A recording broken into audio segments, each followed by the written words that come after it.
Ini saya ceritakan bahwa orang tidak lupa, ya, tidak lupa kasus ini karena dua hal. Yang pertama, pintu masuk, ya, jatuhnya Resi Soeharto itu tahun 98. Diawali kasus Trisakti. Kita ingat betul, ya, saya mengalami itu, kita di Makassar, euforia reformasi itu terjadi kasus Trisakti di tanggal 12 Mei tahun 98. 9 hari setelah itu Soeharto menyatakan mundur sebagai presiden. Nah, itu satu. Nah, kemudian masa transisi ketika menjadi presiden itu ada terjadi pelanggaran Trisakti Semanggi 1 dan 2.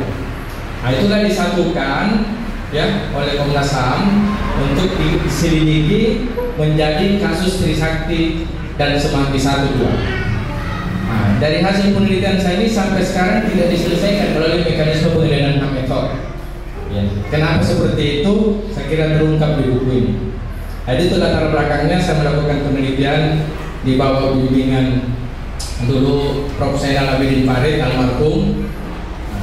Kemudian Pak Suwanto dulu belum profesor, alhamdulillah sekarang profesor dan menjadi wakil ketua Mahkamah Konstitusi. Oleh karena itu di belakang cover ini saya minta testimoninya beliau, ya, karena dia adalah pembimbing S2 saya dan juga promotor saya ketika saya menyelesaikan studi S3 di Fakultas Hukum Universitas Hasanuddin. Nah, saya kira itulah momentumnya. Kemudian tidak dilupa juga karena sampai saat ini kasus itu tidak pernah diselesaikan melalui mekanisme pengadilan HAM ad hoc. Kenapa begitu seperti itu? Di sini saya ucapkan dengan baik kasus itu. Makanya ini menjadi buku sejarah sebenarnya. Ya, buku sejarah. Kalau mau mengetahui kenapa Soeharto jatuh, detik-detik apa, itulah baca. Karena saya urai secara sistematis ini 12 Mei itu bagaimana kejadiannya itu.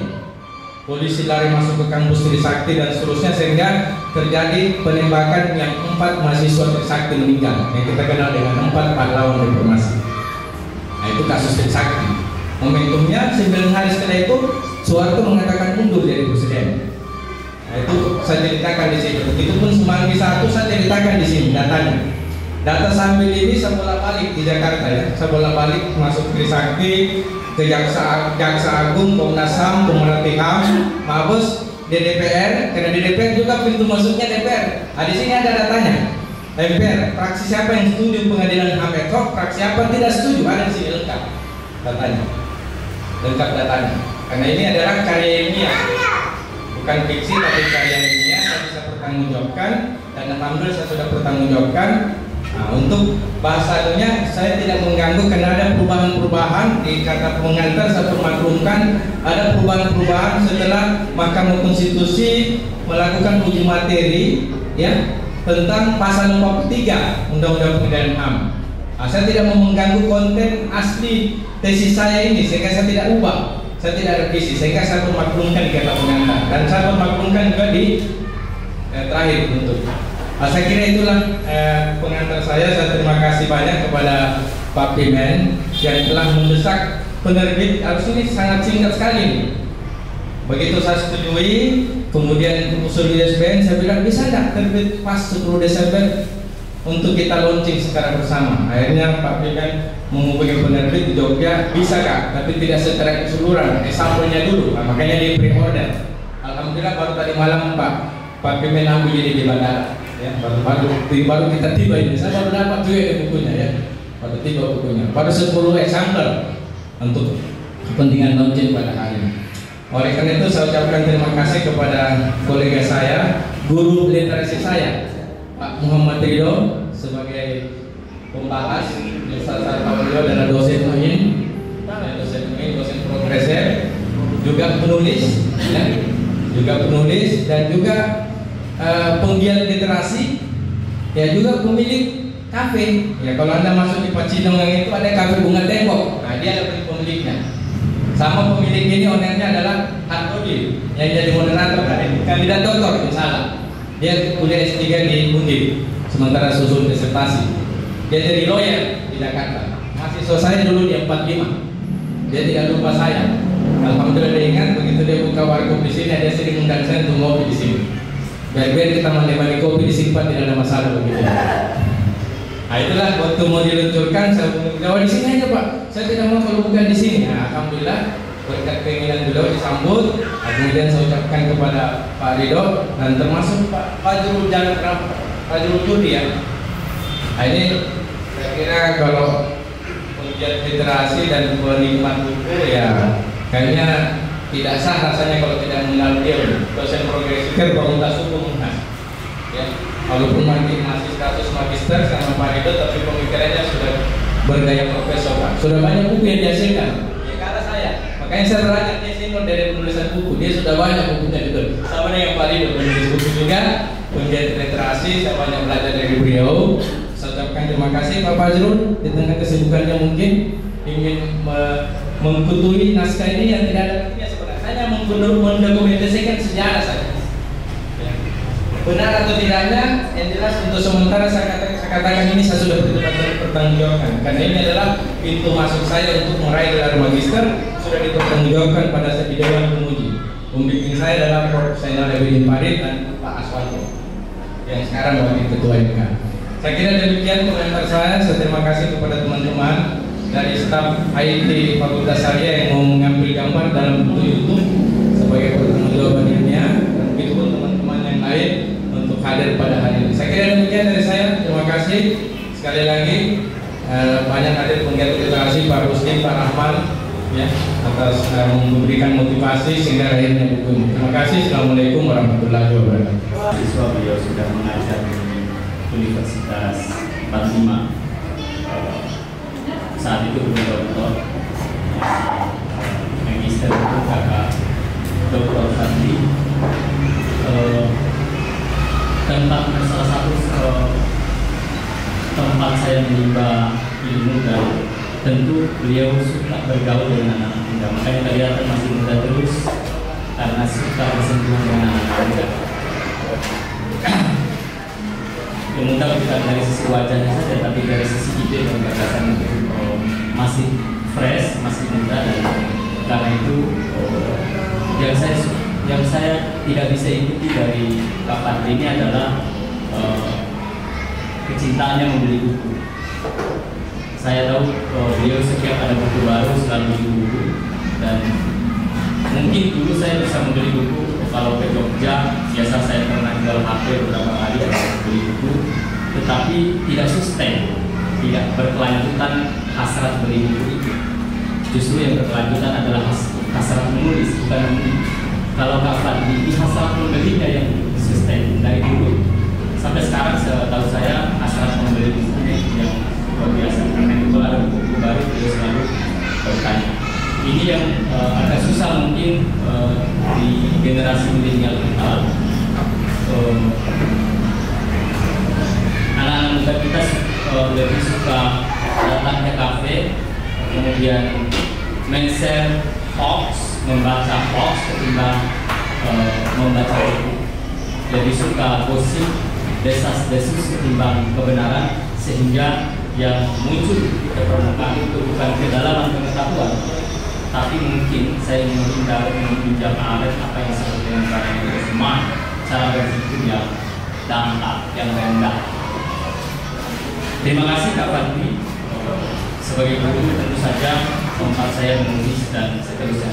Cuma satu yang saya kalahkan, jumlah buku saya jauh lebih banyak dari beliau, karena buku saya saat ini sudah di posisi 30. Saya punya naskah, salah satu naskah yang agak banyak dicetak ulang itu adalah yang logika hukum. Itu sudah dicetak 4 kali hanya dalam waktu 4 tahun. Jadi saya setiap tahun dicetak ulang.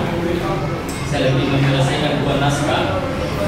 Ternyata tidak secepat dulu cara saya menulis sekarang. Kalau dulu saya bisa menulis 6 judul buku mungkin 5-6 setiap tahun. Sekarang 1 tahun itu kadang-kadang 2, 1 atau 2.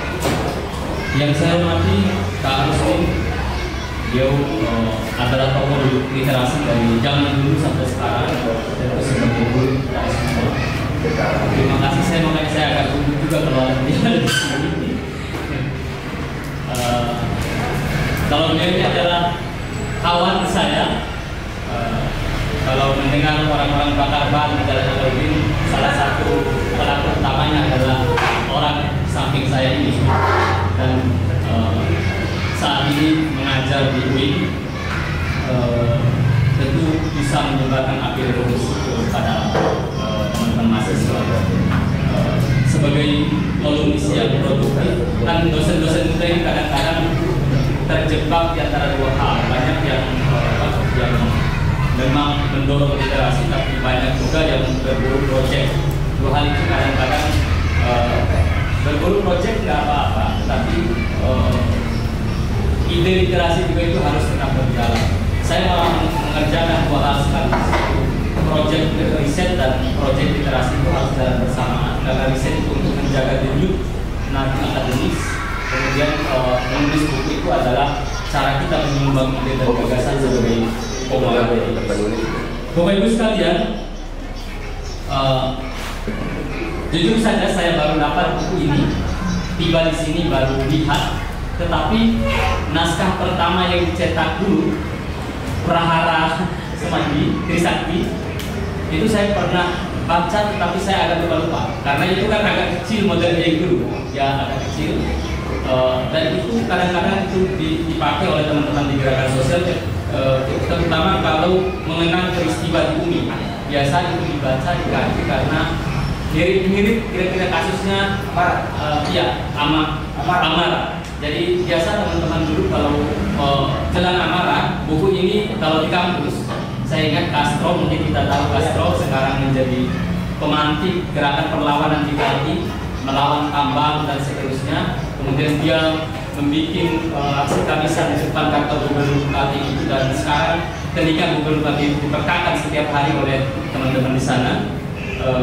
Dulu adalah mereka itu adalah sekelompok anak muda yang luar biasa. Saya ingat betul kasus pembakaran UMI tahun 2004 itu bermula dari pembakaran di depan kantor KPU, kemudian merembes lari ke UMI, pembakaran baju tentara. Saya ingat itu di depan kantor KPU di jalan tentara di sana, kemudian berkipas ke itu salah satu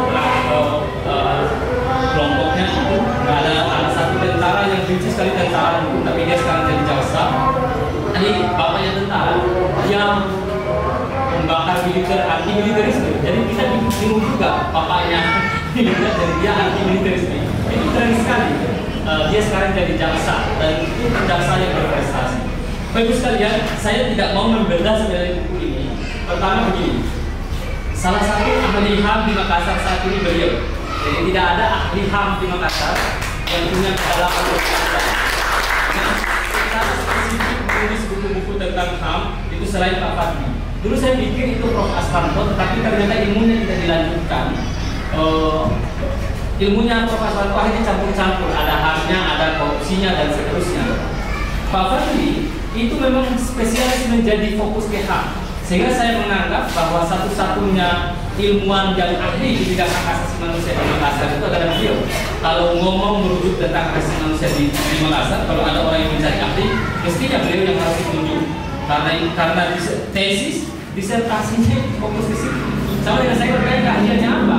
Kelembagaan negara, karena skripsi tesis saya itu kelembagaan negara, dan kalaupun ambil disertasi lagi mungkin kelembagaan negara. Di situ mungkin keahlian seseorang.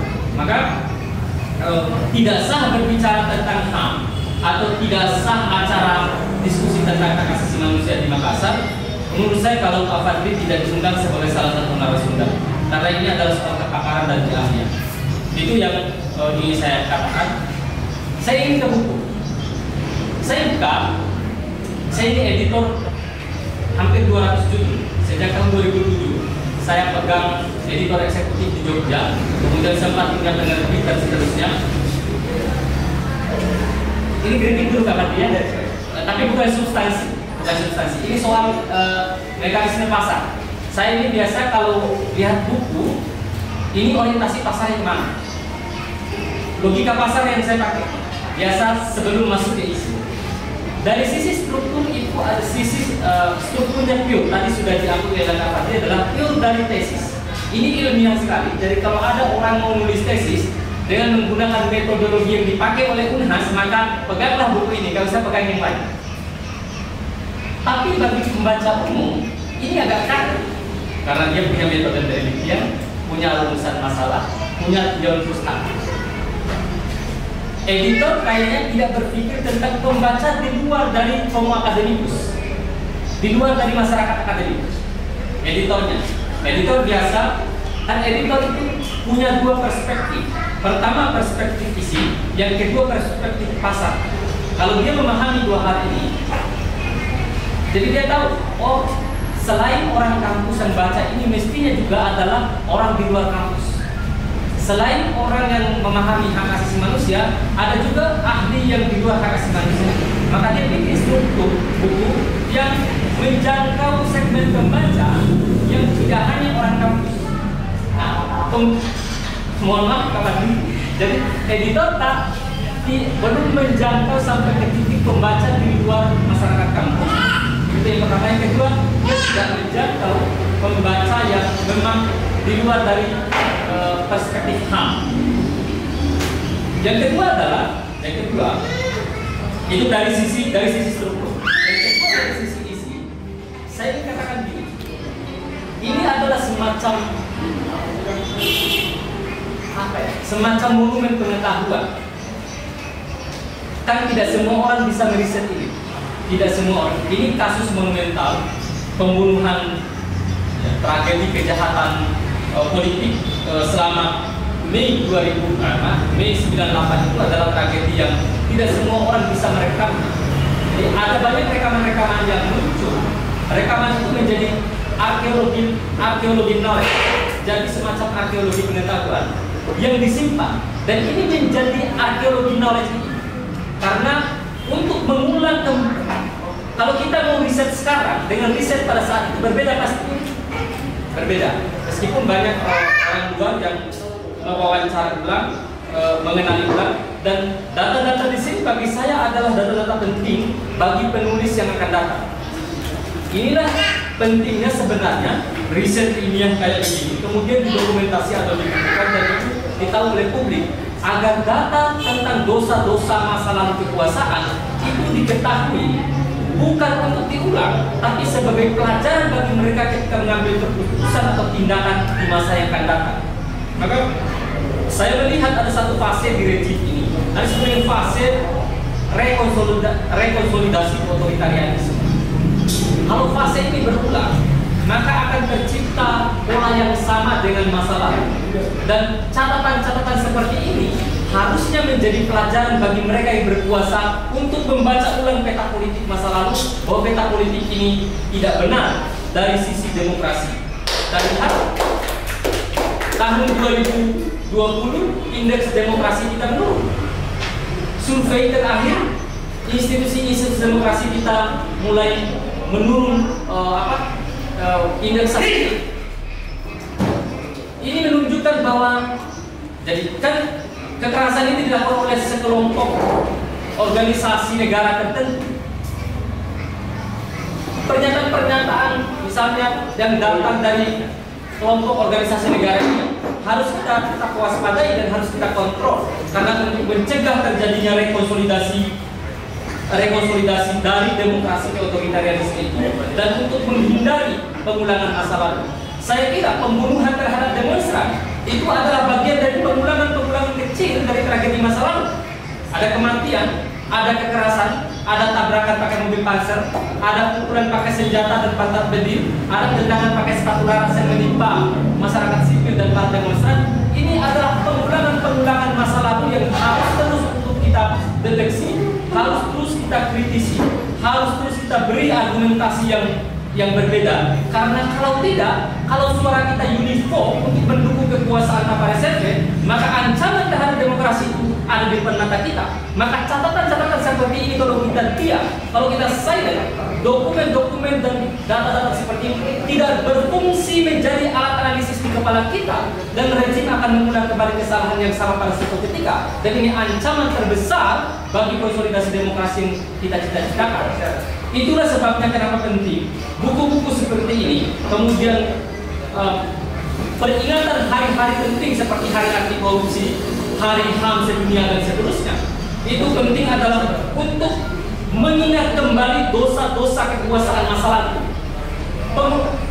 Mengingat dosa-dosa itu agar kita sebagai orang yang mewarisi kekuasaan di masa yang akan datang, terutama bonus demografi misalnya, tidak melakukan pengulangan, tidak mengulang kembali kejahatan itu, tidak mengulang kembali fase kelam dari sistem politik dan demokrasi kita. Dan karena itu maka menurut saya di antara kita harus menghidupkan kembali ingatan itu, bukan untuk menjadi dendam bagi kita, tetapi sebagai pelajaran bagi siapapun yang akan memegang kekuasaan. Dan catatan ini harus dibaca terus-menerus oleh siapapun agar dia tahu bahwa pada fase itu ada pembunuhan yang dilakukan oleh negara terhadap masyarakat sipil, bahwa pada fase itu ada pembantaian yang dilakukan oleh negara terhadap demokrasi, bahwa pada fase itu ada kekejian yang diciptakan oleh negara terhadap masyarakat sipil. Karena itu pada saat ketika nanti kita tidak mengulang kebijakan itu, tidak ada kekuasaan lagi mengulang dosa-dosa masa lalu, dan buku-buku ini mestinya menjadi alas pijak bagi mereka yang berkuasa untuk mengambil keputusan dan tindakan. Karena itu saya berterima kasih kepada Pak Fadli telah memberikan catatan penting bagi siapapun anak negeri ini yang membaca, yang membuka datanya, menganalisis datanya. Kenapa kisah Naji misalnya bisa hidup kembali dan orang mengulang-ulang? Itu karena ada catatan. Misalnya catatan Hannah Arendt tentang sidang Eichmann di Yerusalem. Ditanya oleh penyidik kepada Eichmann, Bung Eichmann, apakah Anda tidak menyesal telah mengatur lalu lintas pembantaian orang-orang Yahudi ke kamp pembantaian Auschwitz? Jawaban Eichmann apa? Tidak. Yang saya sesalkan adalah kenapa pangkat saya masih korporal padahal saya adalah merupakan tentara yang paling setia, tentara Nazi yang paling setia. Dia tidak menyesali kejahatannya. Yang dia sesali adalah pangkat yang tidak naik. Coba bayangkan betapa dangkalnya pengetahuan tadi. Ini kita hindari, jangan sampai hal-hal seperti ini terulang di kita dan itu menjadi pengingat. Jadi buku ini saya pikir menjadi arkeologi knowledge, monumen pengetahuan yang mengingatkan kita tentang dosa masa lalu, bukan untuk menjadi dendam, tapi itu menjadi pelajaran bagi kita, bagi siapapun di masa yang akan datang, bahwa suatu waktu Republik ini, bangsa ini pernah terjerembab ke dalam dosa-dosa kelam yang amat menakjubkan. Itu adalah merupakan ancaman terbesar dan terparah dalam demokrasi kita. Mungkin itu dari saya. Bila bisa dilihat, selamat